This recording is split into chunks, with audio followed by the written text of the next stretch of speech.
እንደ እግዚአብሔር የሚወደን የለም። ኢየሱስ ፍጹም ሰው ስለሆነ በድካሜ ሊራራልኝ ይችላል። የሚፈተኑትን ሊያገዛቸው ይችላል። ለምን? እሱ ልክ እንደነሱ ሆኖ ተፈትኖ አልፏልና። እና እኔ አሁን ህመሜን መልአክ አይረዳኝም። መልአክ ሂድና አገዘው ሲባል ካለውበት ሊያወጣኝ ይመጣል እንጂ ፔኔን በእኔ ጥልቀት አንደርስታንድ ያደርገው። መልአክ ሰው ሆኖ አያውቅም፣ ቁስል አያውቅም፣ ችግር አያውቅም፣ ኃጢአት አያውቅም፣ መውደቅ አያውቅም፣ ኢየሩሳሌም ኖሮ አያውቅም፣ አዲስ አበባ ኖሮ አያውቅም። መልአክ ሰማይ ነው የሚኖረው። ለአገልግሎት ሲላክ ነው የሚመጣው። ሲመጣም አዲስ አበባ እንዲና ብሎ ዞር ዞር አይልም። አውጥቶኝ ተመልሶ ነው የሚሄደው። ጌታ ኢየሱስ ክርስቶስ 33 ዓመት ተኩል መሬት ላይ ኖሯል። ሲኖርም እኔ የለበስኩትን ስጋ ምንም ሳይቀንስ የኔ አይነት ሆኖ ለብሷል። ኢንካርኔት ያደረገ ሪዲመር ነው። ስጋ የለበሰ ወደ ምድር የወረደ በመለኮትነቱ ላይ ሰውነትን የጨመረ አዳኝ ነው።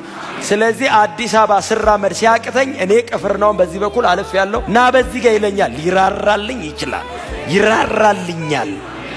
እግዚአብሔር ምንም ነገር ካረገልኝ ኢየሱስን ብሎ ነው የሚያረግልኝ። ለብቻዬ ካገኘኝ ቁጣው ስር ነኝ። በክርስቶስ ደም ነው እግዚአብሔር እኔ ጋር የሚመጣው። በክርስቶስ ኢየሱስ የመስቀል ሥራ ነው የሚያየኝ፣ ኮሚኒኬት የሚያረገኝ። አባ ብዬ ስጠራው አቤት የሚለኝ የኢየሱስ ደም ላይ ስላለ ነው። ስለዚህ ኢየሱስ ቆሞ አባ ባለበት መጠን እኔ አባ እለዋለሁ።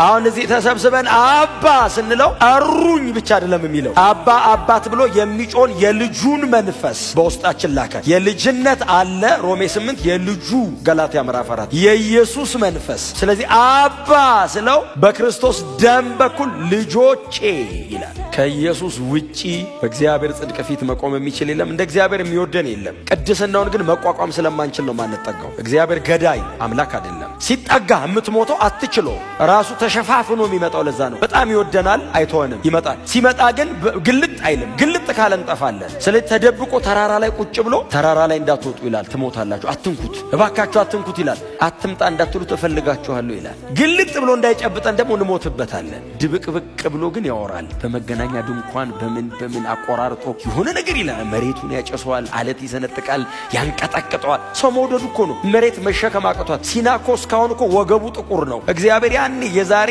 3400 ዓመት የወረደበት ማለት ነው። አንድዶት ሄዶ ማለት ነው። ሰው ፈልጎ መጥቶ እኮ ነው ተራራ የነደደው። ሞከራ አሎን ሲለው ምን እናርግ ሲል ልጁ እኔ ሄዳለሁ፣ መደባበቅ ቀርቶ ፊት ለፊት አመጣቸዋለሁ፣ በድለውኛል ሲል መስዋዕትን ይሆናቸዋለሁ።